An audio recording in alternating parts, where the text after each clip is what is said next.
Welcome to the Lookout Cookout, celebrating the history, heritage, people, and places of the Cape Lookout area of North Carolina.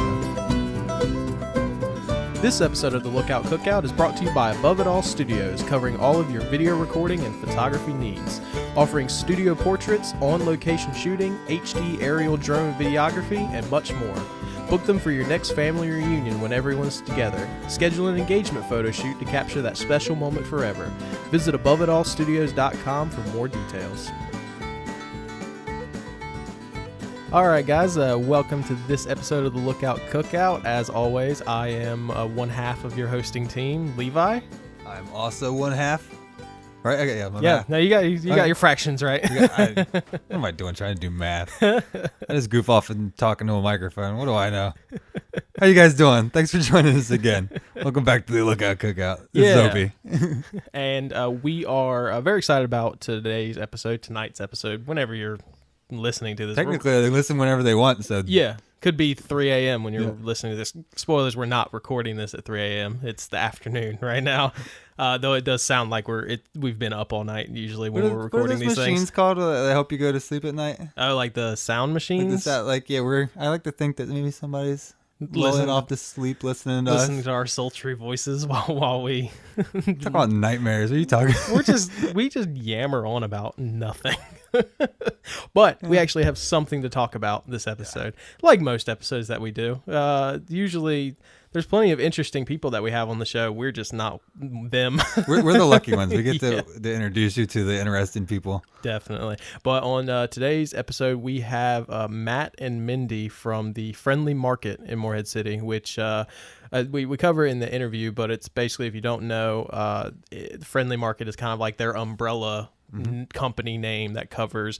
They have a produce stand, they have a nursery with plants and various flora of the area, and then they have Mindy's baked goods. So they sell, my favorite part, they sell so much. They have so many things. I think she actually mentions that they have literally hundreds of things that they rotate through and sell. We'll plug their website throughout the interview. Yeah, throughout the episode. Their direct website's friendlymarketnc.com. They are on Facebook as well, and they're very active on there. If you just, I will link it, of course, but on Facebook, if you just search for the Friendly Market, it's there. I mean, you mentioned the hundreds of items that they sell just at the baked goods side. I don't know exactly how up to date, but I know last time I checked it, as of before we started recording, she has a ton of the stuff on there on the website, and I'm sure that's being updated constantly. So that'll change from the time that you guys the website hear this. Definitely includes all of their staples, their pies that they have all the time, pie. That kind of thing. So you guys hear about that? Yeah, the crack pie, and which you got one. I got one. And Perks I didn't eat the whole thing. I've managed to pace it out a little bit, but. Oh man, it's so good. It really is, and that's one of the many perks of this job is you get to. I guess if you had to sum up those guys in a couple of words, though, it's basically shop local. Yeah, absolutely. They're all about local. They're all about community. They mention many times that the community is the reason they exist and continue to exist and thrive and grow, and the community is their family, and so is all of their employees that they have. They say many times how much they rely on their employees and how much they love each and every one of them, and it really is it's a big family for them. It's easy for a lot of folks to say that too, but you can genuinely, you hear it in their voices when they describe it, and to actually go there and check them out and see everything. I mean, it's like everybody's just one big happy family, and they really work really well. Again, go check them out if you guys haven't. You listen to everything and all the details as the interview progresses, but take the time to go check them out over in Morehead if you haven't already. It's an awesome crew they've got. They're open 7 days a week. I don't have the hours in front of me. We'll plug that before this episode's over. But 7 days a week, and as far as I know, they don't take any time off during the year. I know they mentioned a little bit in the interview that I think the produce stand closes for a little bit, in the middle of winter when there's just nothing to sell. But Mindy's Baked Goods is open year round, and I'm pretty sure the nursery is open, if not year round, then at least most of the year. But they were just two very, very nice and very focused and driven individuals. They know exactly what they're doing, even if they may say that they don't. And you mentioned that off season, so to speak, of sorts. Even if a lot of the things that they have aren't in season, or if it's wintertime and you're not doing a lot of farming at the time. Right. They've still got a lot going on as far as expanding and building and growing, and they're awesome. You guys should really enjoy this episode. I enjoyed talking with them. So yeah, and it's really cool. The focusing on local, like we talked about, things like all of their things that they sell in the store, in their baked goods shop, are local. They're North Carolina, and most of them are within an hour drive of where they're at. It's funny too, just like off the top of my head, when you hear people mention, it's almost like a movement this day and time where people talk about shop local. Absolutely. And it's not always as literally local as people. A lot of times shop local to many places that I've seen anyways in my ramblings around the country and around the world. It just means that they got it from some farmer. They ordered it from some farmer, possibly on the other side of the country. It's just somebody that's done something small. Right. And they consider it, quote unquote, shop local. With Mindy and Matt over at the Friendly Market, it's literally almost everything entirely is down the street within a couple miles to a few hours drive. Like it's as local as you can get without walking out your back door and picking it off the vine yourself. You're absolutely right. I mean, I think to a lot of people, shopping local, quote unquote, just means not shopping at a chain, but that's not always going to be the case.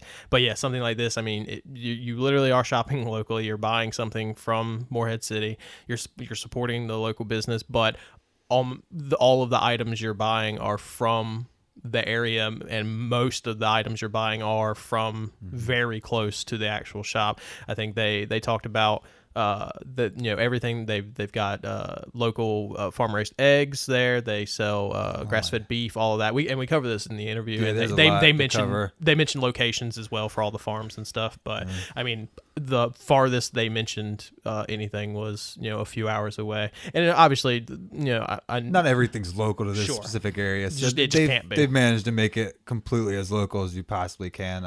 And like you said, I mean, we could sit here and name off things all day long, and I think there'd still be plenty that we'd miss. Yeah. They literally carry a little bit of everything. Yeah. It's amazing too. It's a lot of footwork and a lot of leg work that they've taken out of the equation. Absolutely. For the local area. So, I mean, I really enjoyed it. I can't say it enough. I hate to keep repeating myself. Oh, yeah. No, they were great. They were great to talk to. And it was just really, it was an interesting topic because I think I think a lot of people, I don't think anyone won't support the idea of shopping locally. And what was great too, and I think everyone will get this from the interview, is they're never going to stop growing. Like they don't seem to have any intention of like, okay, we're like, this is good, we'll stop where we're at and just kind of maintain. I mean, they talk about in the interview, they're bringing in beer and wine sometime soon. They just had some new coolers installed right about the time that we did the interview. And I think they mentioned start trying to do local dairy as well, which is pretty beer and wine and dairy. That's about all they're missing from there. So it's like everything you could get from, like, I won't name any names, but like a specific huge food chain. Yeah. But everything of theirs is completely local. I mean, it's absolutely awesome. Yeah, it's more than just a catchphrase for them. It's fact of the matter. Yeah, it's the way they run their business, which is unfortunately quite rare nowadays. So. But luckily, we've got it just a couple minutes away from home. So. Absolutely. I mean, literally about 5 minutes from our office here, we can go and get. And, they don't just do like the baked goods and the produce and stuff too. They have takeout lunches. They've got dinners, like they do family dinners and things like that. So it's they do a pizza night on Friday. Pizza Friday. Yeah, they've got pizza, and it looks delicious. And they update, if you don't follow them already, go give a like to their Facebook page, and they update that constantly with pictures of new stuff they're making. We'll have links to that, of course, as always on our page. Lookoutkookout.com. Again, their website is friendlymarketnc.com. If you Facebook search the Friendly probably Market. Google too. You can probably Google. Google's got the answer to everything. Yeah. But yeah, this. So I really hope everybody's going to enjoy this episode. We had a lot of fun recording it. They were super nice, funny people. So please stick with us through the break and stick for the interview. So we're going to throw it to a break real quick, and then when we come back, we're going to have a little bit of doing some cooking. Little local produce stand inspired cooking. Oh yeah, picked up something while we were there. So stay tuned, guys. This episode of the Lookout Cookout is brought to you by Zion Consulting, offering services in graphic and website design, software development, and business consulting. Want to take your business to the next level? Visit zioncg.com and let Zion Consulting go the extra mile for you. Welcome back, guys. How you doing? Levi's just laughing at me. Sorry. The problem with the audio format is they just hear you very professionally welcome back from the break, and I see you dancing like a lunatic. Not that I have any the great proof. thing about being a podcast and it's audio only. Absolutely. I can just goof off. We can be here in our underwear and just dance around. I'm not that comfortable with you, Levi. Not yet. Not yet. We are in my office. I do what I want in my office. But yeah, welcome back from the break, guys. We got inspired. It seems to be happening a lot lately. The last episode when we did the happy cakes, we got inspired. Kind of our sweet tooth got amped up a little bit. These donuts were awesome, man. They were really good. But so we decided, being at the friendly market, you see all the kind of natural, locally done stuff, produce stand with just a bunch of stuff there, and we decided to do something kind of in that vein, and asparagus is in season right now, or coming in or going out. Depending on when you listen, Bill. Right now is recording. Obviously that makes a big difference. If you're listening 6 months from now, I can't promise you that asparagus Don't be upset because you can't get any at the very moment. Absolutely. But so we figured asparagus, most vegetables pair well with the grill, but I think asparagus, a lot of people probably don't realize that you can grill. Well, people forget everybody thinks grilling, and they're just, it's always your meats, your steaks, your hamburgers, your hot dogs, and it's like, man, you throw damn near anything on the grill. Absolutely. And personally, it's gonna make it better. Definitely. And you forget about the vegetables a lot lately. Yeah. And you see some of them from time to time, and you see fruits from time to time, like grilled pineapple and, big veggies like eggplant and squash, like that you can cut into discs, basically cut into something that looks like a burger, and then you can throw it on the grill. But people forget about other stuff like, grilling asparagus, grilling mushrooms, that kind of stuff. So, but yeah, grilled asparagus is delicious. I've had it many times. I've cooked it a few times at home. But it's one of those things that's just super simple and just so good. There's not a whole lot of work that goes into it. I mean, basically, you're just going to take your asparagus. You're going to put a little olive oil on it, make sure it gets a good coating on there. You don't want to saturate it too much, but, it wants to have a good little bit on there. Put some salt and pepper on there to taste. Yep. Personally, in my house, we like to put a little garlic powder on there. Garlic is good. Lemon juice is good. Yeah. Which you can do lemon juice kind of at the beginning or end. It doesn't really matter. Yeah, it's one of those things you can generally put on there just however you prefer. But the thing is, with the asparagus, it's not something that you want to just put on there and then walk away, go tend to something else or whatever. You kind of got to stay right there by it because you're going to have it on a fairly high heat. And it's not going to take long. Yeah, it doesn't take long at all. And if it takes too long, then you just ruin a very delicious part of your meal. But yeah, just make sure your either your charcoals or your actual gas grill, whatever you're cooking on, you're going to have that on a high heat. You throw your asparagus on there after you coat it with a little bit of olive oil, salt and pepper to taste, whatever else you want to add for personal taste. Yep. Some cayenne, maybe like, something spicy. 2 to 3 minutes, depending. Yeah, 2 to 3 minutes. And you're going to make sure you turn it a couple times so you get it all the way around. You don't want to have nice char on one side and the other side's like completely raw and uncooked. Absolutely. So keep an eye on it. Make sure you turn it good. It doesn't take long. Again, just a few minutes. So don't walk away. Make sure you're standing there, keeping an eye on it. And one thing that makes it really easy to do, because I know obviously grill grates can be different depending on what it is you're doing. Depending on the grills, they may have big holes in them or whatever. One thing I've seen is that people do in cooking shows or whatever. You run a couple of skewers. Soak if they're wood, soak the skewers in water first so they don't burst into flame. I learned that lesson the hard way. I think a lot of us. Yeah, and so you soak them. If they're wood, you soak them in water, and then for I think probably about an hour or so. But then you skewer the asparagus and build like a little fence on it with the asparagus. But you run 2 skewers, one towards the bottom, one towards the top, because otherwise they're just kind of spin like a propeller. Like one of those. You kind of thinks of the party favors. Yeah, exactly. At New Year's. No, but you can't see me, whoever's listening to this, but I'm bringing my arm in the air like I've got a noisemaker from New Year's. So you do 2 skewers, one towards the bottom, one towards the top, and then balance, and that way you can basically just have like a bridge made of asparagus that you can grill on one side and then most flip delicious it on the of bridges. Absolutely. So something like that. That's just a little trick I've learned just from the years of cooking and failing. It's delicious, and I mean we're actually getting ready to be swinging out of here any time now. So I'm gonna see. I actually picked up some asparagus while we were there the other day. So, nice, very nice. Yeah, we'll see how it goes tonight.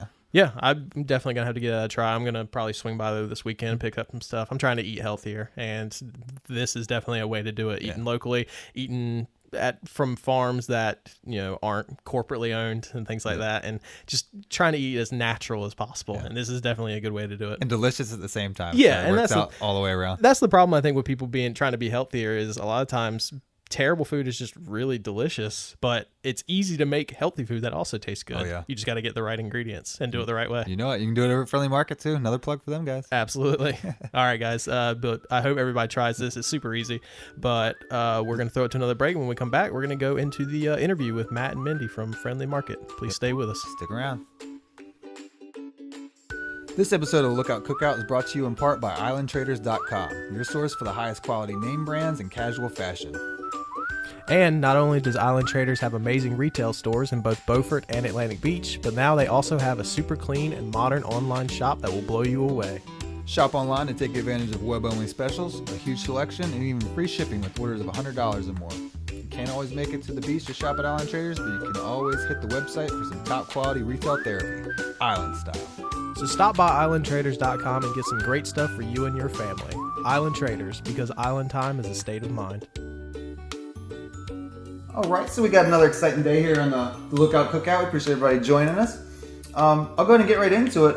Per their website, the mission here at the Friendly Market is to highlight fresh, local, and quality in each of their products and to support an extensive co-op of area farmers and growers in Mindy's baked goods, the produce stand, and the nursery. In a nutshell, you can sum up their mantra into 4 words. That's grow, eat, shop, local. So today from the Friendly Market and Lookout Cookout, we have Matt and Mindy, 2 of the friendly faces behind the movement that is the Friendly Market. Thank you guys for having us. We appreciate you taking the time out. You guys seem very busy. We are, but we appreciate you coming out. It's no problem. It's our pleasure. We appreciate you taking the time. So to get right into it, with the Friendly Market, you guys kind of work under 3 smaller factions. I kind of mentioned already a little bit. That's 1, the produce stand. Then we have the nursery, and then you also have Mindy's baked goods. So aside from what our listeners would get from like the obvious ideas just from the names alone, can you tell us a little bit about each one and how they factor into a whole as the Friendly Market that we see when we pull up and walk in the doors? And maybe one started first or it kind of expanded out, or you started everything at once? Well, we were kind of going to a traditional farmer's market feel where we had plants and produce and vendors actually at that when we first started 8 years ago. And I was one of the bakers and a tent in the back on Wednesdays and Saturdays. And it evolved over the years where the foods we did were very different. And people realized that, and we got busier based on the foods too. So we started concentrating more on Mindy's baked goods, and it actually, 3 of our most popular items, my mom's cookies, crack pie, and tomato pie, pretty much we say built the building and a lot of the corner. And from that, the one thing that we learned too was co-oping with farmers makes a huge impact on this area, and we have to keep farmers farming if we're going to have food. So we really like promoting things that were local when it was related to foods or produce or plants. And each business has kind of been, we are one, but we're separate types of things that you get to visit when you come to the market. Yeah, and those businesses kind of evolve. Like we said, customers kind of take us on our journey where whatever they demand is where we follow, and that's how this business has grown and become successful. Is like Mindy said, we started out in tents on Saturday mornings through the summer, and big thing right off the bat was customers we want you here every day, and it's just physically impossible to be set up every day in tents or in the woods. So that kind of forced our hand into a building and a more permanent structure for each of the businesses. And real big part of our success is being able to offer local produce, plants, baked goods every day. So 7 days a week is a big effect, and it's helped the business. And we found too that farmers don't have the time to come here and and farm. Right. So it was a kind of a lucky break, and we've been lucky on this property on a lot of different levels. But it was nice that we could have Matt with the nursery now. He's using lots of area farms, and it makes a big impact for each one of those farms instead of just one farm. And they don't have the time to go and do it. If we can have it and represent them, it is. We're a huge supporter of farmers markets. Love them. I think it's a huge, and that was really the inspiration behind this. But like she's saying, area places, small farms especially, logistics is just really hard for them to break down, leave their farms, set up for a couple of hours, share the wealth with 20 other farms and then pack up and try to catch up where they are. It's almost like you're saying that you guys, to a degree, took the legwork out of it, because it's hard enough just to be on the farm, tending to the crops and getting everything together, yes. but to then pack it all up and travel, God knows how far in some cases, unload it, sell it, and repack up everything else. It's really not worth a lot of their time. In the really big urban areas where there's just so many people and so much to spread the wealth type thing, it's probably worthwhile, and it works very well for them. Right. And again, in those areas, they're 7 days a week, the Raleigh market and things like that. Those guys are 7 days a week, so they're kind of fixtures at that point. But yeah, I think it's a nice outlet and an additional outlet for some farmers who, you know, corn comes off slow, and then all of a sudden you have more corn than you've ever needed. Our produce stand is more than willing to accept, you know, extra. They have too much, they bring it to Mindy. She makes dishes out of it so we can keep, you know, value-added products and all that kind of thing. And It's a lot of cogs in one big machine. It is. But Well, now that we've kind of worked hard along the way, and you don't realize that you're building up these relationships, which are so fantastic. And now we are recognized. Becky Chisenhall owns the produce stand, and she's a Newport girl. She's tight with the best farms in this area, but there are things that are not native to Carteret County, and she's blueberries, peaches. She's gotten to know farmers outside of Carteret County, and people want that stuff. It's not that we're not staying true to Carteret County, but people want peaches and blueberries, of course. Sure. So it's nice that they recognize her as a really good outlet for them, and we promote them. So when we have something from another area, we make sure people know it's from that farm. And she has a reputation now where people are coming to her because they know she'll do a really good business. People get a great product. And that's kind of how this whole market has been built, making sure our product is outstanding 100% of the time. And it falls right into line with our staff. We have to make sure our staff has the same passion we do, and they do. They're better than us. We've been lucky. We have had people come to us that want to work that are better than we are, and that's how you really make a team and a great effort and a family out here. And I think that reflects exactly who we are and the direction we're going. Yeah. Building good relationships based entirely on a good reputation is certainly not a bad way to have a business grow. no, that's been nice. We've been blessed with that for sure. So And word of mouth, that's probably been our biggest advertisement, and that's Sure. something you just can't go out and pay for. You either get it and really strive to keep that going. And we have the best customers in the world. They're loyal. They're wonderful. They're willing to critique us, which is great. I feel like critique causes action where criticism is a reaction. So we're very lucky that people come to us and give us, hey, you do this really well. I would love if you added this. And it gives us a direction to go and an easy plan to follow as far as business in all three locations. and they made it easy to recognize the importance of their opinion. We have to listen to what they're saying. I mean, they've driven this business and totally dictated what we do and how we do things. And yeah, sometimes criticism rubs you wrong and you go home and we hash it out behind the scenes, and then we go, you know what? And if that's a critique, then that's a legitimate criticism, and let's make the change. So. And we've been good about doing it. You know, if we recognize something that needs to be different, we are one big family out here, so it's easy to go to the produce stand. It's easy to go to the staff at the nursery or our staff right here in Mindy's Baked Goods, and we make the change. We all wear the shirts. We look like we're together, and we are. We really are. I think anyone that walks on this property, everyone will speak to them. And that's probably the most pride that we have, is that these people are taking what we do another step further, being part of our staff and being part of who we are and what we want to get across. So it's This isn't just a job to everybody. No, it's not. We have a lot of very passionate people who really, put their heart and soul into this place, and it's hard to come by. I think it really shows for everybody too, because I almost want to call it a movement, because shop local is such a big thing across the country these days. It is. But a lot of times people, it just comes off as that's just the idea or the banner that they're waving. But you can't usually go in and suggest anything to most of these people. It's a corporation above them. But with you guys, these people come in and you hear their grievances, you hear the things that they like, what's working, what's not working, and you guys can.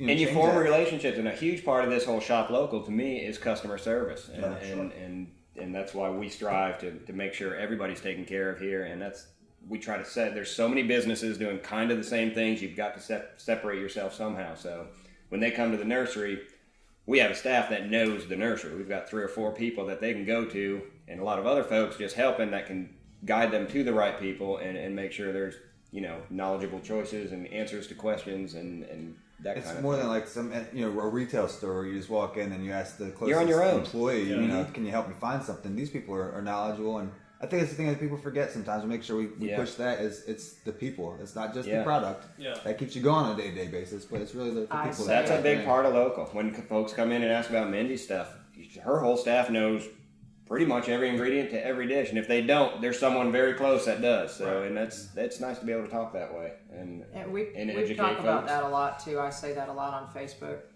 We've been built by the community, and the staff we have does take such pride. His staff at the nursery's got to be one of the best on this side of the state, and they're into it. And you get lucky with that. You want people that have that freedom, and I think everybody that has started at the nursery this year has seen the property and how nice it is. We have farmers delivering plants and flowers and herbs and vegetable plants, and they go, wow, this place is so nice. And we talk to them, and I think they appreciate that. They don't just come and say, here's your order. Matt can get out of the truck and see what we're really about. And every reaction from these people is like, this is awesome. We're so happy to be a part. And we're like, no, we're so happy you're a part. It just, it makes us so much more grounded to be in type. Farmers are cool people. Yeah. And it's just neat to have them where we're a part of helping them grow too. So. Well, that's the thing. Shopping, the whole shop local movement. I mean, obviously the first thing that comes to mind is you're trying to support, on an economic scale, trying to support your local area. But I think a lot of people don't realize that there's a relationship aspect to that you want to build a relationship with someone who is nearby, who is from the area or lives in the area. And part of building that good relationship is having good customer service, having knowledge of the product that you're selling. And I feel like that's what a lot of people are missing from big corporate chains and things like that they may not even realize is it's not just about supporting on a dollar scale of the area. It's supporting people who actually know what they're doing and take passion and That's a good point, and that resonates in every business here as far as knowledge of the product you're dealing with. So that is a good point. I mean, these bigger stores, it's just kind of sterile in there, and it's just folks just kind of punching the clock and doing their thing. Local business owners have an interest, have a passion, and have a knowledge of everything they're doing. And it's not just financial, but like you're mentally invested in what you're doing in the community and what's going on on a daily basis. And that really shows here too, just walking in the doors though. I mean, kudos to you guys for what you do. I appreciate it. Thank you. It's, and that goes to even the customers trying the food. When you get something, we're big on eating what's local and in season, growing when you're supposed to, the produce, how we design the food seasonally in the kitchen. And people taste the difference because a strawberry in season is awesome. And we need to eat it when it's in season. It's a healthier thing to do. It's from this area.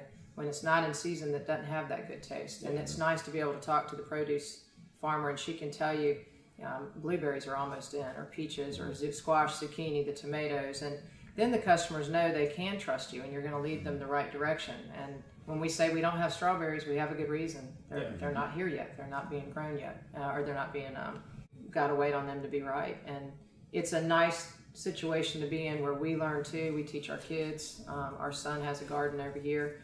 Food tastes better when it's locally grown and in season, take care of it. Area. And in the same sense, they can ask Matt and his entire staff, how do we grow it? How do we take care of it? What will the salt air do to affect it? They can ask Becky, how do you put it up? If you've got a bunch of corn and you want to keep it and have it all year long, she can tell them. She can show them how she does it. She sells it to you. And, then you make something. And that works out too. Oh, that's great. So maybe not in how we see it today, but exactly how long has like Friendly Market? You guys said you started just showing up on the weekends with the tent. Started 8 years ago. Yep. Was that in this location or? Gotcha. My parents owned this property and they died over 20 years ago, and Matt and I had it, and it was kind of a crazy story. It's a nice, high visible, probably a pretty valuable piece for commercial development. It's a great location, yeah. The economy just wasn't dictating anything like that, and Matt's a builder, and the economy was tough on everybody, and he kind of came up with the idea this would be neat, and had some farmers that were interested in trying it, and we slowly started forming the Friendly Market. I think it was his idea too, to put grow, eat, shop local. We liked that tagline, and first couple of years we went along at a pretty good pace, and then again the foods made a big difference because our foods are so different. You're not going to find them anywhere else. We take a lot of pride in having our original recipes, and it's either his or mine or our parents. And we do have some staff that have contributed, and it's neat when they get to, because we want that to be different. When they come in and get something, it's not going to be a regular tomato pie or pecan pie. We do everything a little different. And as we saw that we could, it evolved in all 3 locations. But it was all his idea, I think, to make me work too. But, and somehow I'm out here. I don't know, 7 days a week. and he's right beside it me. backfired to an extent. But. So I mean, 8 years, that's a good amount of time for anything. I mean, we kind of almost consider you guys a new business, but 8 years isn't. It is, like and it's startup, kind of like it feels like a new business every year because we always add something. So Yeah. it's kind of that way. That's a good problem to have. It Constantly is expanding. It is nice. We don't spend a lot. We've been lucky on advertising, and we've found that maybe the best advertisement is to reinvest in the property and show some change and how customers dictate. And they've told us, and every year we've made some nice changes where people come out and say, "Wow!" And now there's more to come for sure. And this, what we have right now wasn't necessarily our vision entirely from the start. You kind of, like we said, let it shape itself. But we definitely want more things. Some sort of restaurant out here using local foods. Oh, that would kill it. That'd be awesome. Seafood is so local and so unique to Crystal Coast. So we love a local seafood market with local fishermen doing the local thing. It's a whole other aspect that you're waiting Again, to it get goes to. back to the farmers where the fishermen are fishing and they like to fish. They don't, they want to bring it in and have someone else sell it and take care of it from that point. So it's one of those things you got to wrap your head around too, that we want fishermen to keep fishing.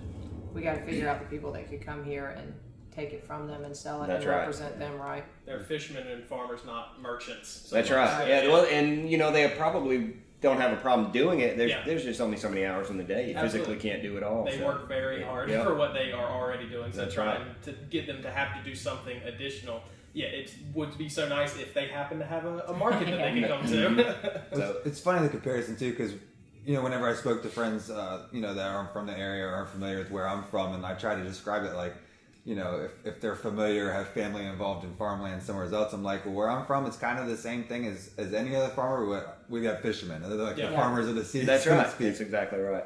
So going back to like the co-op, on the surface, like it kind of sounds like it would be easy. Like, hey, I want to help sell your product.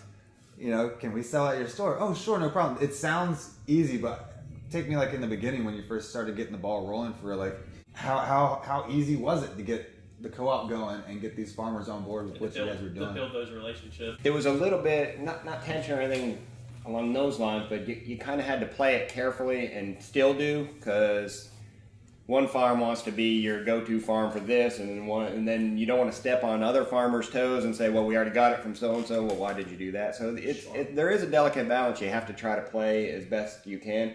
Again, as far as produce, the best part of that is most folks run out of certain things on a farm, and then they'll have too much of another thing. So that's an easy thing for Becky to be able to shop those guys. Say, well, sure, if you've got too many green peppers, I'll take them. That's a numbers thing. Yeah, and I'm sorry you're out of strawberries, but so-and-so has some, so I'll pick up there, So that helps dictate her business, I think, a whole bunch, is what's available, who has too much of something and who ran out of something.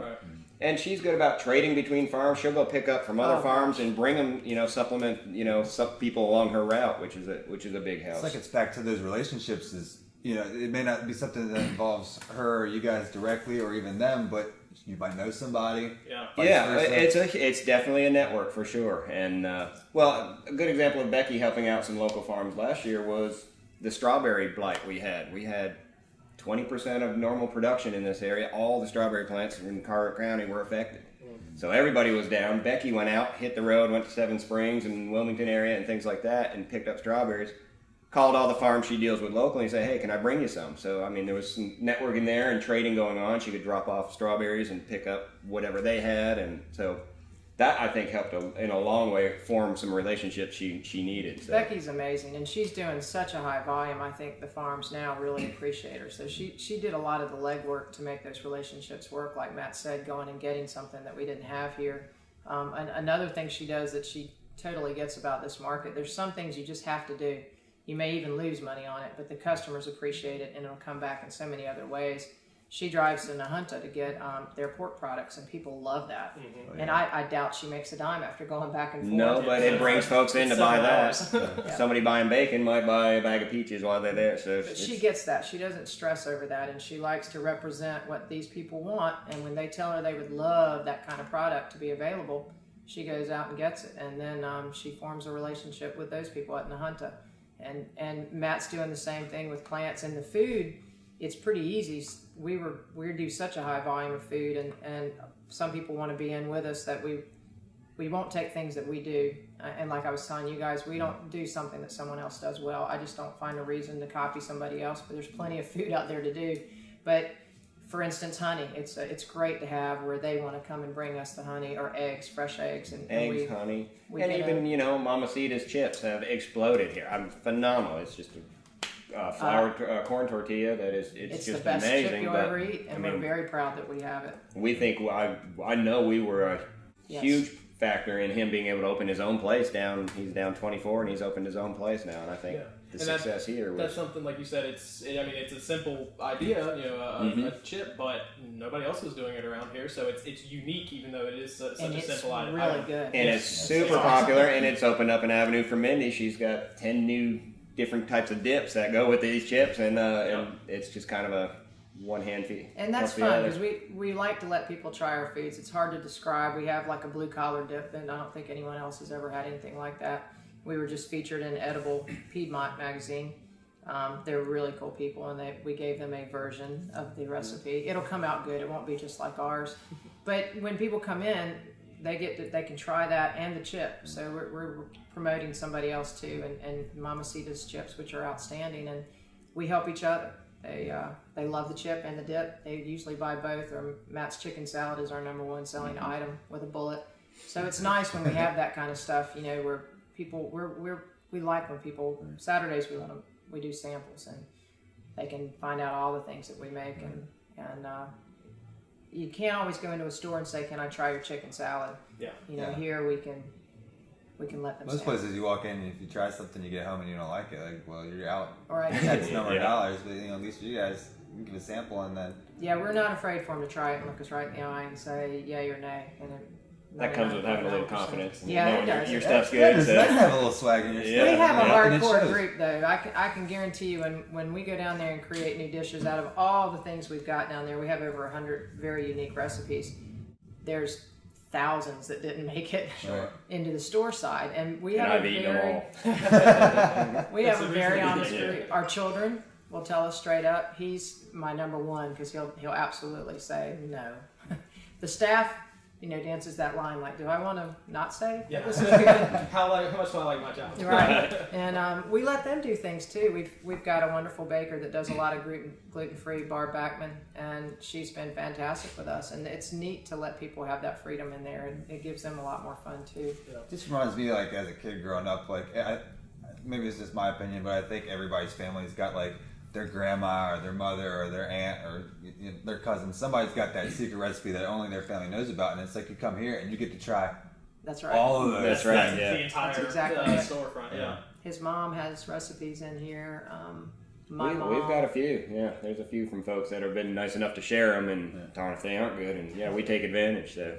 And that's how you find out too. You ask somebody. I wanted a really good pound cake, and she was real tight with my parents, and she made the best, and she said absolutely. And wow, I get to try that.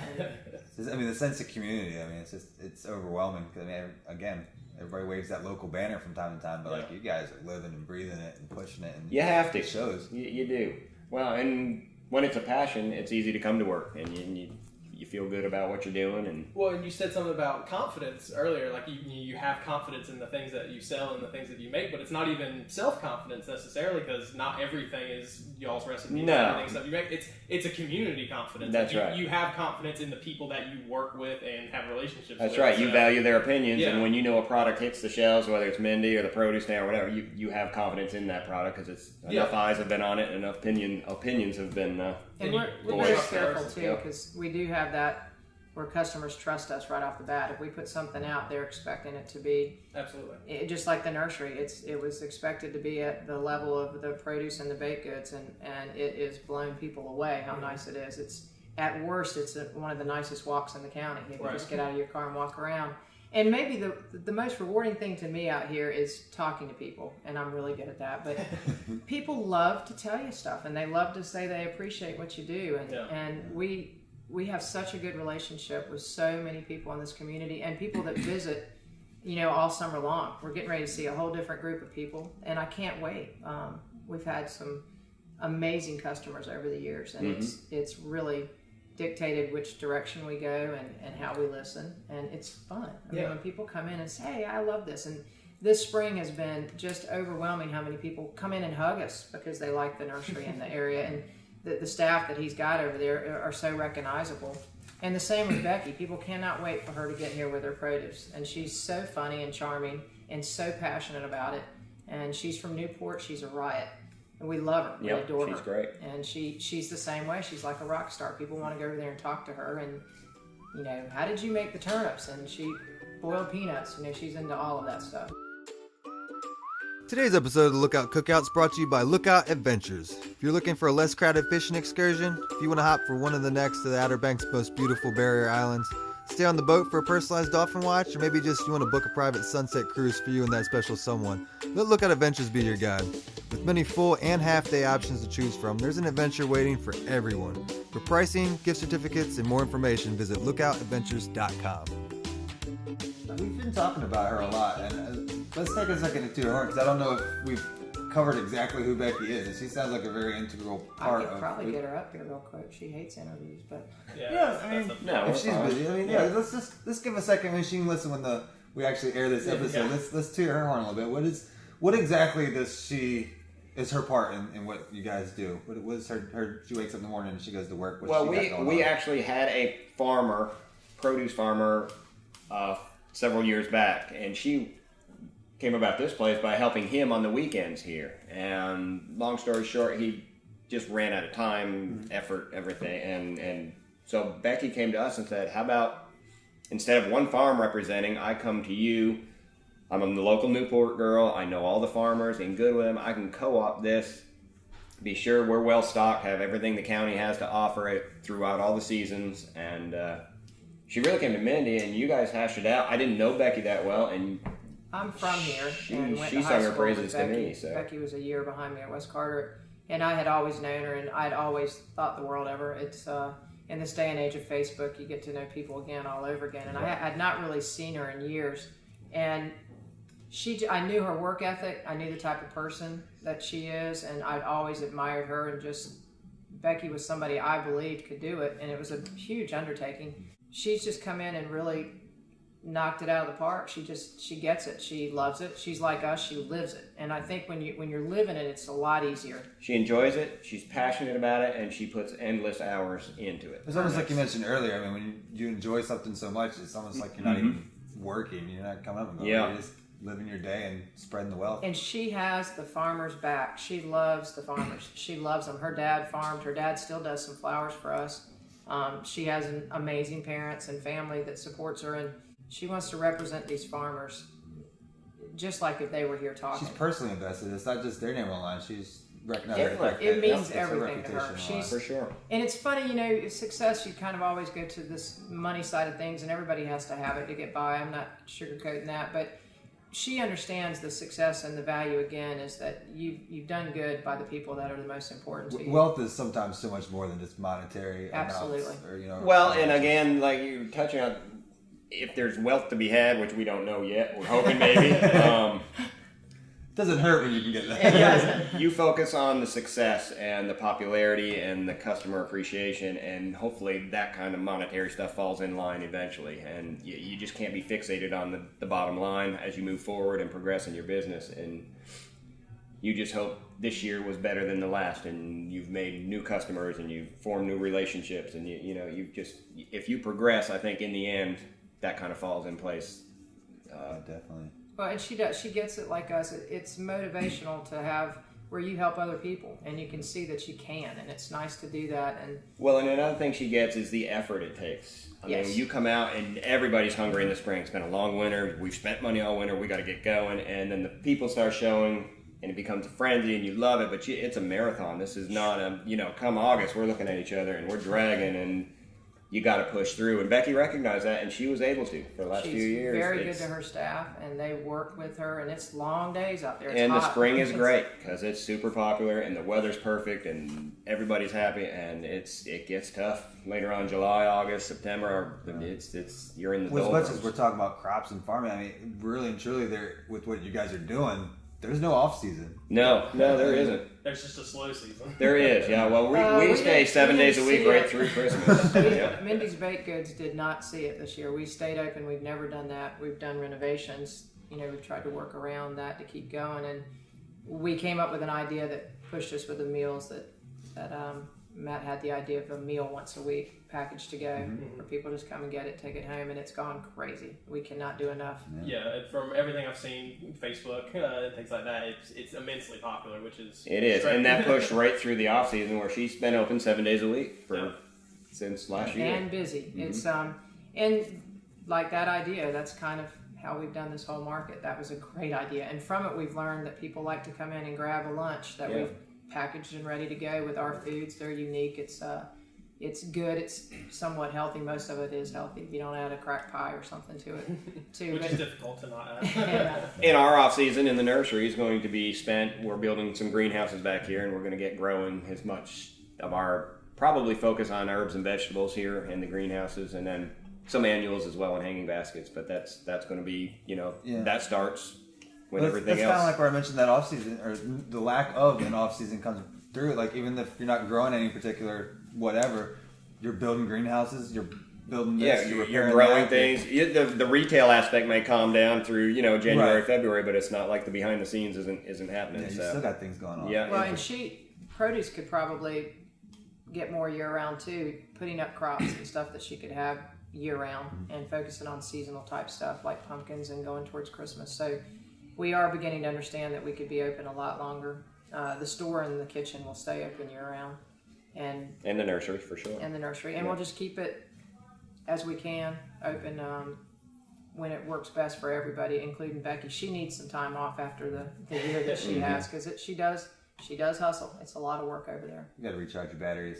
You do, and logistically, hers is the most quote seasonal business out here. I mean, it doesn't make sense for her to go and buy Florida produce and sell it because everyone else is selling it here in the grocery store. So she's limited it to it's an 8 or 9 month season for her. So and we'll keep helping her, and that's the nicest thing about this business is all three of us promote each other, and we're very loyal to each other. That one there almost wouldn't be one of the others. So, yeah. I can tell you, a couple weeks ago, I was so busy, the kitchen was just slammed.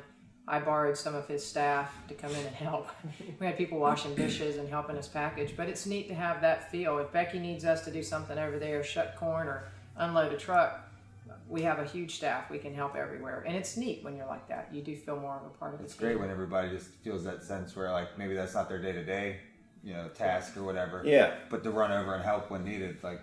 Well, and the cross promotion is real infectious out here. I mean, it just everybody helping everybody just goes a long way. It's not 3 teams competing against each No, other. absolutely not. We've never found like we compete with anybody. We try to keep up with ourselves, and that's a nice place to be too. It's more than enough to set the bar and try to keep going as the community and our customers dictate. And we love to compete. We're but not here. On the basketball court or something we do. I don't think his staff probably doesn't really like coming over and having to look at the wall and wash dishes after being, somewhere pretty like that. I know my whole staff is ready to go over there and help water or do anything. But you do what it takes in a pinch. You got to help each other. So maybe quarterly or seasonally, like give everybody one day to just cross over. That might be a good thing. I keep going over there and he keeps sending me back. So you're trying. Hey, you need me to post anything? Yeah, I've been How's it stuck in the going? kitchen for years. I've been sprung, so I don't It want does her to help see that the other we have each side. other too, because it makes a big difference. We help each other a lot, and our life revolves around our kids and this market, and it's a great place to be. It really is. And it's good. I mean, you guys, it's like mine as everything is. I mean, you've got the nursery and everything there, and then you've got the baked goods. But the way that you brought that together, I mean, that's nice. We still go to work see. together, and but separate at the same time. So it's been great. I mean, lots of folks you can imagine that would be running brisk with danger, so to speak. But I mean, you guys. No, we've stood shoulder to shoulder for years in that kitchen, and no problem so far. I think if anything, it's made us even better, and we're in a great place all the way around. We have a daughter that can make us a little. The girls do that, and we live this business. I mean, we got as soon as I understand. Oh boy, they're both beautiful. We love our children to death. And Matt's 15, and he's a big part of this market. People know him very well. He's so good, and he's 15. He's like into the age where he can actually contribute. Right? He's done for several years. People know Matt. There's a lot of customers that seek him out. He's perfect. They walk right past you guys. Like, hold on. They do. Yeah, Matt and the dog and Annie. They're the stars out here. Sally, everyone comes to see Sally. If she's not out here, people are, where's your dog? They don't even have anything to buy that day. They're just looking for Sally. Looking for Sally and a tennis ball. Annie's getting it. She's into horseback riding and all, and she's a big part when we need her. She's been a lot better lately, and she's only 12, so. She's got time. Yeah, she loves the food. So she's expecting. We're expecting big things from her this summer, so she'll be in the trenches for a while. Yeah. Yep. That's awesome. Makes you think of my girls. So, so we've talked about it a lot already too, but with Mindy's Baked Goods specifically, by the name alone, I want to make sure that people that aren't familiar or haven't looked into it more, you don't offer baked goods only. There's a lot to choose from. We mentioned a little bit earlier. My understanding is on Tuesdays and Wednesdays is when you do the dinners. You do lunches. Every kid that I could think of across the world, with most adults as well, probably look forward to the Pizza Fridays that you do. Mm-hmm. I imagine that does really well. Had that always been the plan, or did you kind of ease into the full meals? As everything started doing. The last was it this last season that you started doing the full kind of take It home was dinners and things? it was really. Go ahead. It was pretty ingenious. We have such a good staff, big staff, and it's hard to imagine that we can keep going that we are and give them the hours and keep them sharp. And we have, but in the middle of it, Matt came up with this idea, and we called it Join Us for Dinner. It's how we eat as a family. Kind of cute and charming, and for instance, it might be more dessert than main course, so people have to be able to roll with different type foods. And it also gave us a chance to introduce some things that we wanted to do, but we didn't know if people would dig it. Pizza being one, that was on one of our meals, and people loved it. And again, all our foods are very different, so this pizza was unique. I don't think anyone had ever had anything quite like it. And so it served two purposes, to kind of keep our kitchen in high gear and keep them sharp and introduce some new foods. Had no idea it would go as crazy as it has, but we've put out crab dip because of it, just different items that people were like, you've got to put that in the store. Right. And it made it a lot easier. For instance, with the crab dip, we use good crab, so you don't want to put a whole bunch out there and take that risk that no one sees it or even tries it. We don't have a problem with that. It's a great way to introduce new foods, without a doubt. It's a one-time thing. It is. It's literally the public gets to be the test kitchen and the response, and then you go from there. And the whole idea was in response to, we were forced with a choice to make. She had a big staff going into, October, November. Things are slowing down. Yeah.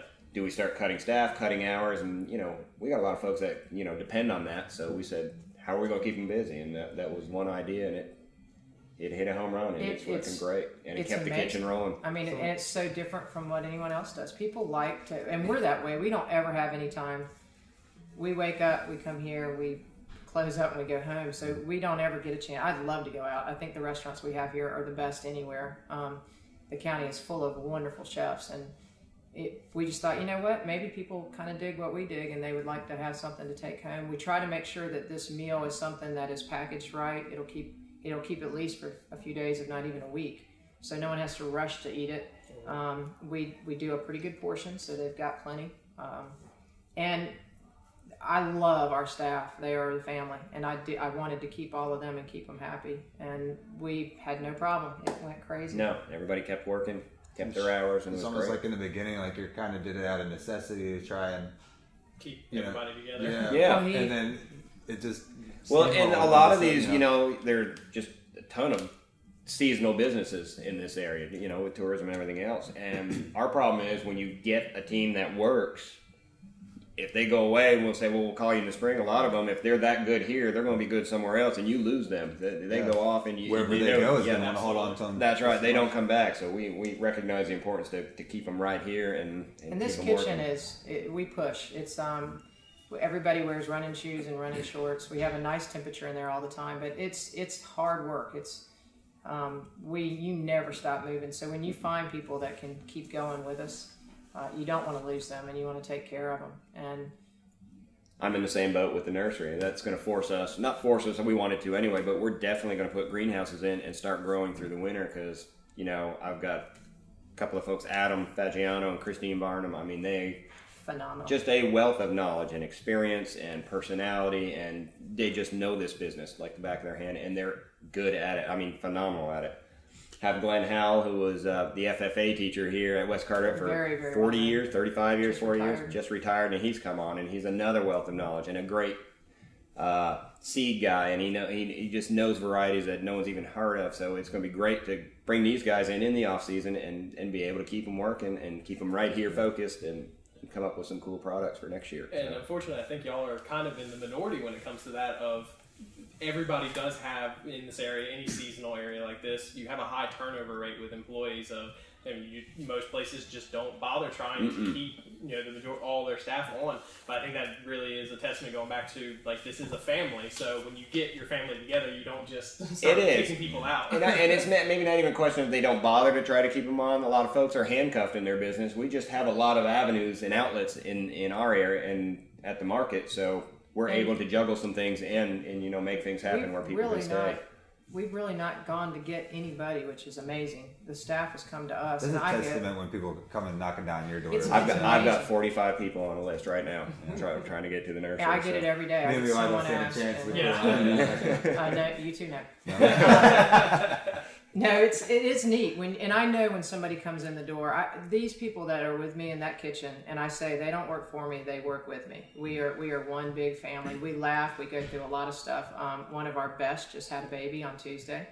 Everybody had a baby essentially. It's our first friendly market baby, Oh, and nice. we're all the aunts. And it's just and they know that we love them and.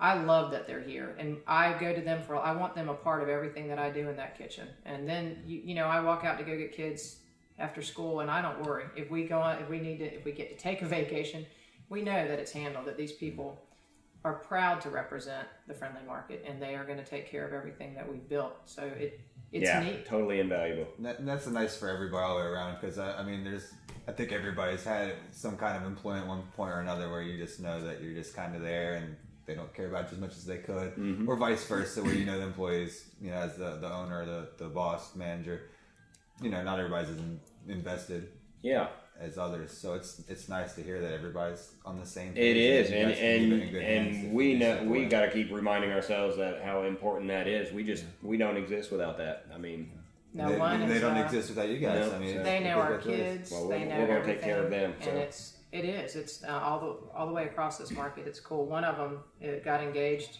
the 1st of April, and she's going to get married out here next April. Man. And I'm so happy. I'm like, we'll do it. We'll set it up. We'll have flowers. It'll be beautiful. I'll do your food. So we're doing her cake, and but we love her. We love her. She's 22 years old, and she's happy, and we couldn't be happier that she's a part, and she's going to grow with us. Biologically, but they're all your kids. They are. I would keep every.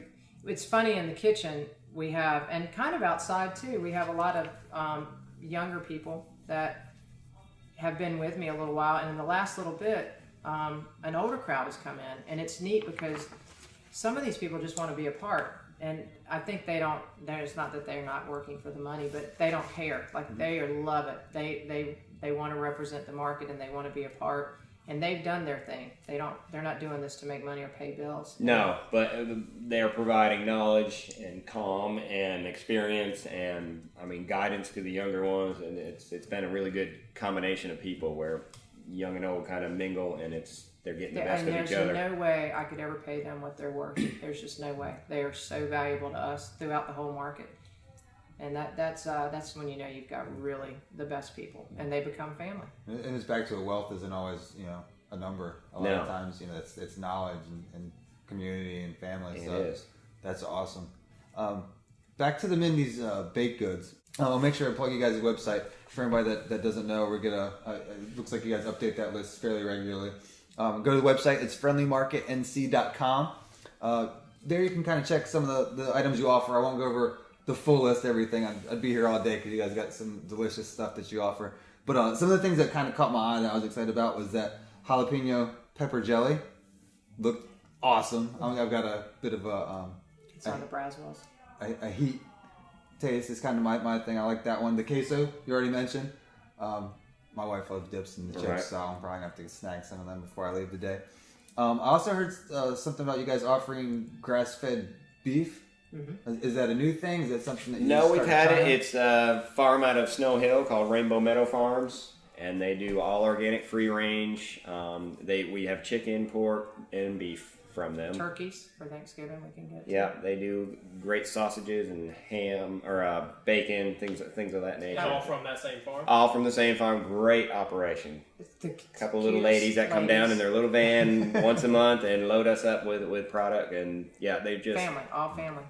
They've done this for years. It's just a really nice farm, great people, a great product. We love the food. I mean, just night and day, especially their beef.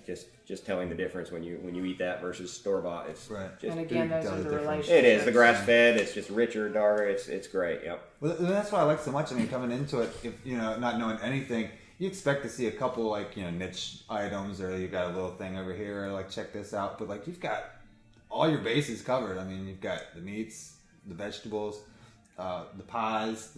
We want to bring dairy in for sure. We're getting We're ready definitely to do looking beer into and wine some. too. So we want more of a No craft wonder your beer. list of so long of people trying to. Yeah, well, and again, that co-op just extends. There's just so many folks that we want to do business with. We're limited in space and things like that, but dairy's a huge one. I mean, more North Carolina products we'd love to bring in, especially focusing Eastern North Carolina. Yeah, I mean, I think Beer and Wine Festival. I don't know when this episode will actually get out the door and go live, but that's coming up. It's soon. Yeah. Well, that's a cool story too. Barb Backman, who I mentioned earlier, who's been with us for a while. She's just an awesome lady. Her husband is opening the first brewery in Carter County, which is called Mill Whistle Brewery. We've actually looked They're into on our them. list. Oh, is that right? Yeah. We've got quite the list for the show as well. He's going to do a few market beers for just the friendly market. That's so awesome. we'll We've some. communicated back and forth with them. Awesome. That'll be a great interview. Yeah, He's if they they're are- listening to this episode, hopefully. Yeah. They will. They Yeah. will. His name's Tom Backman, and the coolers that we have. It's funny. A lot of people joke that we're better equipped than anybody in the county with our refrigeration. Well, that's what he does for a living. So he works throughout the world. He just flew to Korea and back to set them up on something over there. But our new that we just renovated, the reach-in coolers, Tom helped us with that. The walk-ins are amazing, and we have all this room, but it's neat. Barb works with us. Tom has done all our refrigeration, and now we'll get. We'll be his carrying beer, their too. products. Yeah. Back to community, and Yeah, one thing yeah, leads to that's another, great. leads to the other. That's You've awesome. got to get those two. You would love talking to Tom Backman. Yeah, they're Tom, they're if you're definitely- listening, Yeah. can't say it enough. We're gonna get some people to give you a call. Yeah, last we talked to them, we won't go off on a tangent too much, but last we talked to them, they still had some things they were working on getting their permits and whatnot. in order. It's quite a process. Yeah, I'm looking forward to it though. I mean, those that don't know, listeners maybe have already known, but I just moved back home from Raleigh. I'm from the area. And in Raleigh, craft brewers and craft brews and Huge. beer fests and stuff are excited, and I'm thrilled to be home and find guys like yourself, like Tom. All those things that I. Oh, you in want the to talk big passion city. for something? He's got it. So, yeah. He knows his stuff, and his beer reflects that. It's awesome. And Really as good important as Opie and I are, we definitely fall lower on the priority list than licensing and tax and things like that. So, Well, listen, I owe Tom some money, so I think I can pull some strings. Awesome, put in a word Yeah, for it. Not a problem. With all those products we were talking about too, have you noticed any one specific? We mentioned a couple already. You said the crack pie, which, oh man, this is where the visual part of audio podcast, you can't do it justice. yeah. But is the crack pie maybe, or is there anything else that you just noticed is your number one seller? Is there something that goes Well, along like I with said, it was kind of built. My mom was very famous for her cookies, and that was a recipe she didn't give anyone. I was fortunate to get it right before she died. And it's the best cookie you'll ever eat. Is that the famous cookie? And it's trademarked in her name. My mom was a very quiet, understated, very classy lady. She would be irate that her name is on there. And it's gotten to where we don't even call it anything but Betty's. her name was Betty Ballou, and that's how it's trademarked. It's got chocolate, coconut, and pecans, and people just dig it. It's an amazing cookie. I think I graduated college more because of the cookie than academics, but that was one that people immediately went to and loved, and we sell so many Betties. We take very good care of that cookie. We had the crack pie, which was something that I came up with that didn't look great when I finished baking it. I just saw a recipe that didn't make much sense, and it only had chocolate in it, and I said, well, let's just try it. It's got chocolate, pecans, caramel, butterscotch, Butterfinger, toffee. And toffee. And I set it on the counter. I said, this will never fly. It'll never work. I didn't even try it. I came back in the house, and he had eaten half of it. We named it Market Pie. A good friend of mine who's head of the Buddy Pelletier Foundation, Lisa Pelletier, immediately renamed it Crack on Facebook, and no one's ever known it was called Market Pie. And then the tomato pie. And those were the three that we were featured in the Boston Globe for the tomato pie. No one has a tomato pie like ours. It's very, very unique. Most people had never heard of it when we started. That was another one I was going to ask about. I mean, obviously I'm not asking for like all the specifics and like, well, how can I go home and make it? But like for anybody that doesn't know, what exactly is a tomato pie? It's a savory pie.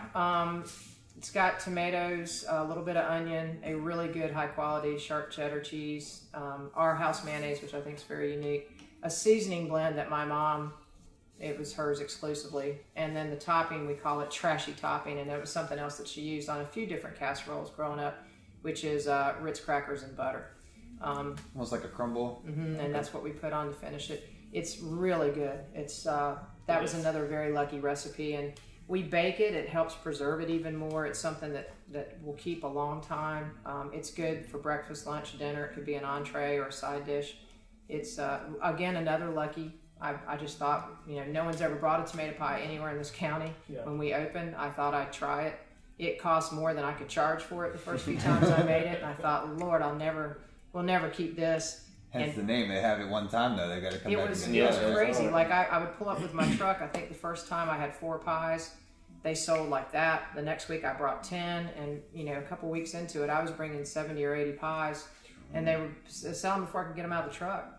And that's when we knew, too, that people want something different. If it's a good, solid food and you're not too crazy on your ingredients, you're not trying to do any strange foods or anything, but just really good food, people like it and they embrace that. And that's kind of how Mindy's has gone. It's been foods that are solid and good, and maybe you don't hear of it, like the blue collar dip or tomato cheese, which nobody else has anything like that. That's our version of pimento cheese without pimentos and a roasted tomato instead. And some other seasonings to make it very unique. But it's nice to see that, and it's so fun for us in the kitchen because we are constantly having fun creating new dishes, and that you can't be any happier than that if you like food and enjoy it. And and you really can't beat a good recipe with good ingredients. Like, I'm fortunate enough to have had the y'all's tomato pie on several occasions. I'm not a fan of tomato or mayonnaise, and it's delicious. But I mean, that's a good testimony. Yeah, the fact that it's really a matter of using quality ingredients and having a good recipe and good seasonings and things like that. It doesn't even have to be complicated. It's just putting it together in the right way and doing something unique, I think, makes it. I think that's probably a good kind of description of a lot of the things y'all sell. It's not a lot of it's terribly complicated as far as like a lot of different ingredients and things like that, but it's just all done in a unique way and done in a quality way that it kind of. And then the seasonal aspect of your kitchen too, the quality of the product you're putting in it. Fruit pies are always big when the apples are in season, and strawberry pie and peach pie and blueberry pie and things like that. When you've got the very best produce, that stuff just kind of. I think Levi hit it with unique too. I mean, you're naming off the ingredients, and it's not like it's anything crazy. You guys aren't doing things differently for the sake of being different by trying these crazy whacked out ingredients. Like, it's the fact that it's quality that you're using. It's fresh. It's local. It's seasonal, depending on what it Big is. Thing is common sense cooking. It's very consistent too, and that's something we stress in our kitchen is we have to be consistently the best that we can be, and that's hard to do when you do the volume of food we do. There's a lot of pies that are being made right now, and they got it. That staff has it, and that's a big deal because people come in Levi's had the pie, it's gonna have to taste the same way every single time. If I walk out of here with one today, I'm expecting it to taste the same as it did when I had it a few months ago. And a lot of people, we've had people come to us and say, we could do your tomato pie and mass produce it for you, and they will put dried basil. Like, no, Not gonna happen. No, because it's just not. It's not going to be the same pie. It won't be us, yeah. Right, and it's worth it. We have everything in there is the best quality ingredients. We were through Pate Dawson, which is an amazing company that does mostly North Carolina. They're North Carolina owned. And it makes a huge difference in everything we make. And seasonal is great because it tastes so good. Yeah, when you've got something in season, it's going to be better. So it's we've been very lucky on that. It's that attention to detail. Yeah, a big thing. And it becomes fun where you get you challenge yourself to, and it's a fun challenge. Let's see what I can do to make. We have a new, it's not real new, but it's a veggie gratin. That's a simple recipe too, but something we played with for a while, and it's just awesome. And it's not anything difficult, but the ingredients are good. Yeah, and it's when you can take pride in something that you're making, it is fun. I mean, cranking out something, if you were to make the tomato pie, on a mass scale with dried basil and out of season tomatoes, things like that, it would be a grind. I think you wouldn't enjoy it as much. Well, you cringe a little bit about putting your name on that product. Yeah, exactly. So the fact that you wouldn't want to put your name on something that isn't at your standard, I think, is a testament. And that's to how much this you like entire market. I think everything now, we are very proud of where we are with everything because it's been grown by this community and it has the friendly market. It's the friendly market level on all three aspects, which is so nice when people come to visit here. Each thing individually is on point, not just the quality of the product or whatever it is, the people that are putting those ingredients together. I mean, it just all comes together. I mean, I can't say enough. It's just a testament to you guys and what you're doing here. Thank you. That it does so well. We'd love to tell you we know what we're doing, but we're just pretty much by the seat of our pants at this point. It definitely comes off like I'm kind of a rebel myself, so I have no problem with that. You got to fly by the seat of your pants from time to time. Right. As far as like grabbing those customers too, with the bakery, with the nursery, with the produce. Have you noticed that more often than not, one leads to the other? Like, do people come to get whatever is in season, or they come to get like a bag of apples or some produce, or they're picking up some flowers and like, oh, well, let me wander into the bakery and see what they got. It's dictated seasonally again. I'm really very popular for the next couple of months, the nursery, because it's just that time of year everyone's getting their hands dirty. When the heat hits, we kind of taper off. We want to cater to more of our local landscapers and things. So it kind of transitions from people gardening to more of a landscape business, or people building a house and putting yards in, things like that. Sure. So this will taper off when the heat hits, basically, and then Mindy stays pretty steadily popular always. But strawberries are coming in more and more. When corn and watermelon hit, all of a sudden, all my traffic kind of shifts over to Becky and then the produce stand. And I have noticed though that since Becky's back out here, she just reopened a couple weeks ago, where now people do know to shop, and that's what we're getting a lot of feedback on Facebook and our website is it's one-stop shopping, and you can get everything. And we see people come to our counter with food and they've already bought produce, and then they're over here they're carrying, and I will take the money for the nursery. It's mine. So when they come in with a plant, yes, you can pay for that here. Well, that's a good point. I think this year, especially starting out, I've seen more than ever. I rarely see somebody come to one business and then take off. Yes. They seem to be mingling. They got to make the round. They got to pick up something somewhere else for sure. While I'm here, let me hit produce, or while I'm here, let me grab a plant for so and so. That kind I think that's great from our side. I've been harping on how great it is what you're doing, but like for us, it's super convenient because you can. It's a one-stop shop. You can hit everything while you're here. I can get some flowers, for the wife. I can get some fresh produce for dinner that night. I can stop by and see Mindy and get a pie. Well, and that's why it kind of pushes us forward when we talked earlier about maybe doing, we'll definitely doing when the time is right, seafood, local seafood and things like that. We want to be more of a one-stop shop where, local folks can buy it all here. Folks coming into town for the weekend, they head to the beach. They don't want to come back across that bridge. They want to just, when they're there, they're done. They want to enjoy the beach. So when they come in, they can get their produce, some stuff from Mindy, local seafood, all that kind of stuff, and be gone. And you're definitely working towards that direction. That's right. Yeah, the more we can offer the customer, the better it is. We get asked. We appeal to more people, and the folks who do come pick off more stuff when they're here. A restaurant is just. I just this morning somebody said, you have got to put a restaurant. It would be amazing. It's so pretty out here, and it would be our foods it would be, we just can't do it yet. We're so busy. With him give up having sleep, the we're nursery on. Can't think of any healthy ways to do that. But I mean, you guys have got a lot behind you. You've got a lot in front of you.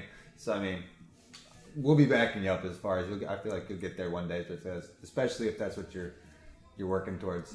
I mean, I think the one thing we've learned here is not to try to make plans, not to expect anything, because stuff happens and then you go, oh, that's the direction we go, and we know immediately because our customers tell us in our community. And I couldn't imagine, this may not work anywhere else in the world, but in Morehead City, this community is so fantastic that they've really wrapped their arms around us and support us in a way that it makes it so fun. And it gives us a lot of relief because we don't want to stop growing, but we're not, super pressured to go, we got to do this right now or we're going to lose our customer base. Right. We have some confidence in the customer base, which doesn't mean we're not looking to explore and keep growing, but we're not under the gun time wise or financially or anything. They're willing to be patient too. They know when the time comes, everything. And when it comes out, it's got to be right. So we can't just throw something out there. We want to make sure when it's time and it's ready, it's going to be perfect. There's no need halfway doing it. I mean, it makes perfect sense. We know that now. We know.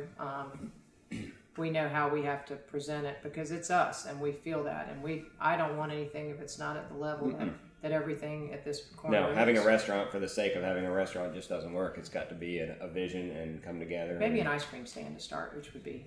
Summer's coming, and I love ice cream. And I've got 2 little girls, so I got to feel a lot more me. We've thrown that around as well, so maybe we start there and build from. You heard it here first, folks. Well, Matt's dad has. My parents own the property, and they died years ago, and his parents have been a big part of this. His dad has helped from the very beginning. He cleared this entire. People would say, what company did you hire to clear the property? I'm like, it's his. No, my 80-year-old dad cleared this by hand.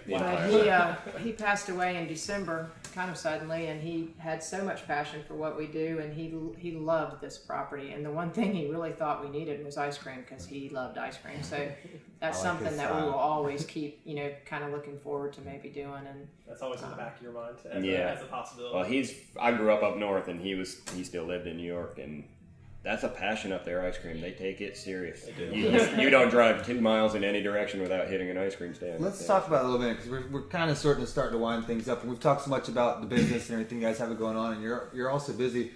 What either brings you to the area? You say you're from up north. You were mentioning that you've been here most of your whole life.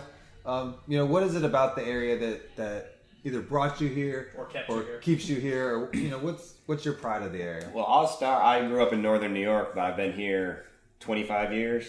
I came down to do work at the Marine Science Lab out of Chapel Hill. Did some marine biology stuff. Planning on spending 6 months, a year here maybe, and loved what I was doing there and stayed a few years, met Mindy, and then stayed a few more, got married. We opened our first business, which was a disaster, a sporting goods shop that did not go well. And then I started building, and we've kind of rolled into this place, kids, and decades later, and now here we are. So I feel like I'm a Southern transplant for sure. Mindy was certainly the reason I stayed. And the fishing and the warm winters don't hurt by all means. It's funny. It turned out to something that was completely temporary. In the very beginning, no question, I wasn't staying. No, that's more we hear that story more often. It's just such a great area. I love it. I love the fishing. I love the beach and the water, and the kids have a good time. It's just a unique place. I wouldn't live anywhere else. And you've been here your entire life. I am. I was born and raised here. I was actually born to sea level. You can't say in sea level. You have to say to sea level. No, it's 2 sea level. 2 Davis. That's right. Captain Bill of Captain Bill's Restaurant was my grandfather. Now we haven't had it in our family for over 30 years, but my dad was a realtor. He developed most of Pinal Shores. I did leave to go. I played basketball at the University of South Carolina, and then I think you have to. Being raised here, I don't think you appreciate it. You can. I know a lot of people that do, but coming along through school, a lot of people wanted to get out of here. Yeah. And I'm a perfect example of that. I completely understand. Oh yeah. I recently just moved home. Same thing. And I think you don't appreciate it till you go away and see other things. And I've always traveled a lot, playing basketball and with my parents. And I'm happy here. I love this community. I love the beach. I love everything about where we live. I love the fishermen and how things happen right here in Carter County. I surf, and when we met, had kids, I pretty much, that's all I did was play basketball and surf and raise kids. And when this came about, it changed my life drastically. I think it changed our relationship a lot too. It just gave me so much more that I feel so much better about being with him and us moving forward together as a business, and more importantly as a husband and wife. And it's amazing, and we do get along fantastic. We met playing basketball, played men's league, and we've always been really good with each other on anything we do. But this lets us do what our strengths are, which is being with each other and pushing and leading people and listening. So I think it just fell into place perfectly, and I'm very proud to be from Morehead City, and I'm very proud that this community supports what we do right here. It makes it very easy to me. It's just living the life that I think we were meant to live. And you're absolutely right. Being from the area, sometimes you do have to leave to kind of get that perspective on how great this place really hear that is. a lot. Yeah, I mean, because I know growing up, all through high school and everything, all you hear from anybody, including myself, is I can't wait to get out of Carter County. And It's then, the truth, isn't it? yeah, and then you leave. You don't even have to leave for long, 6 months, a year, a couple years, whatever. As soon as you come back, you're like, why would I ever leave again? It is definitely, there's a hold up this area has on people for sure. And it's hard to come back. There's not a lot of things to do, if you've been away. And a lot of people I went to high school with would love to be back here. There's nothing that would, support how they need to make a living. So I think we've created a place that and it's pretty nice to look around and see the staffs that we have, and so many people work here too. So nice to be right where we are on this little corner. It's great. All right, so I want to remind everybody, find you guys every opportunity that you can. I'll check out your website. That website is friendlymarketnc.com. You can also find you guys on social media, maybe on location. I'll give you your address. That's 205 Friendly Road for anybody in the area. It's Morehead City. If you're familiar and you can kind of follow along with me in your mind while you're listening, that's if you turn off of Arundel Street on a Friendly Road at the intersection near like Golden Corral. Golden Corral and Smithfield. This is good places. Turn off Arundel Street on a Friendly Road. Next intersection you come to, you'll see the Friendly Market right there at that intersection. It's the intersection of Friendly Road and Bridges Street. We appreciate you guys having us today. Thank you. Thank you so much for taking the time. I'm going to grab some stuff from the store Before I leave. I have direct orders from the missus at home to Good deal. We'll hook you up for sure. Yeah, so thank you guys so much for having it. We'll make sure we plug everything on the website for you guys, and we look forward to growing along with you guys. Thank you guys. You did a great job. This episode of the Lookout Cookout is brought to you by Zion Consulting, offering services in graphic and website design, software development, and business consulting. Want to take your business to the next level? Visit zioncg.com and let Zion Consulting go the extra mile for you. All right, welcome back, guys. I hope everybody enjoyed our little chat with Matt and Mindy from Friendly Market. They were just really interesting people, and what they're doing is really cool. Most humble folks with everything they do. They are. I can't stress enough. I took one of those cracker pies home, and a full size one, because they sell like the baby ones too. Yeah. Which is probably the smart way to go if you're watching your diet or something. Yeah. But man, it was good. And they're so reasonably priced too. I think that's the main sticking point that a lot of people have for trying to buy local, organic, whatever. I think you gotta pay a fortune. Yeah, but I mean the little baby pies, when I say that, it's the size of a CD basically, and it was $5, I think. And they're hearty too. It's not like it's a dense paper pie thin or anything. Yeah, and then the regular size one I think was $15, which is that's what you'll pay if you go to Walmart and try to buy a pie from there. And this is so much better. Not gonna be with the latter. Absolutely. Yeah. So I think that's something people need to realize is even if you do pay a bit more for local stuff and organic or whatever, it's worth it. But you really don't pay that much more for a lot of the stuff. Big difference. No, not with them. I mean, I know I'll definitely be back. I'll have the pies alone, but just everything in general. They got so much to choose from. I can't get one of everything every time I go there. Yeah, but I'm gonna be changing it up and trying. That would break the bank. yeah, but it would be so worth it. It would be. But yeah, we definitely want to thank Matt and Mindy again for joining us on the show. They were just really nice people, and it was just an interesting topic, and you can tell they really love what they're doing. So the sense of community too. I can't wait to go. Each time I go and as the time progresses to see how they move things along, because they've got a lot of ideas for the future. So And it'll be nice to follow along and grow along with them. Oh, definitely. And they seem like the kind of people, even though we've only met them once, when we go in again, they'll probably remember us. Everybody's family. Yeah. Once you go once and you're already adopted in. So. Definitely. So yeah, please go check them out, friendlymarketnc.com, and also check out their Facebook page. They are the Friendly Market on Facebook. And yeah, just want to thank them again for joining us on the show. Yep. It was a treat. It was awesome. Yeah, go check out. If you forget any of their links, you can always go check us out at thelookoutcookout.com. That's thelookoutcookout.com. Very important. We got links to all their websites, their social media, all that will be up there. Spread the word to your friends. Email us, Facebook us, Twitter us, all the above us. Internet us. Yeah, internet. Yeah, very good. There's always a way to get in contact with us. Let us know what you think. Let us know what you're trying. Let us know how those Cookout Creative segments are going at home. If you got any suggestions. Hate mail. Yeah. Anything. We'll take it. We'll take it. We'll take any and everything. So thanks again for joining us, guys. Before we shoot out, we'll make sure that we get a little word to our sponsors. Without them, there's no way we'd be able to do all this. So thanks again to Above It All, Zion Consulting, Island Traders, Lookout Adventures. Thanks so much, guys, for supporting us. It means a lot. It means the world to us. Get out there and support those guys, too. Definitely. And once again, links to all of our sponsors will be on the site there. So thank you for listening to this episode. Please join us next time. We've got some good ones lined up. We've got some good ones lined up. We won't let it cat out of the bag right now, but stay in touch with us on social media and our website, and maybe we'll catch some things before it hits the air. So yeah, we'll let you know. Yep. Thanks again, guys. Appreciate it.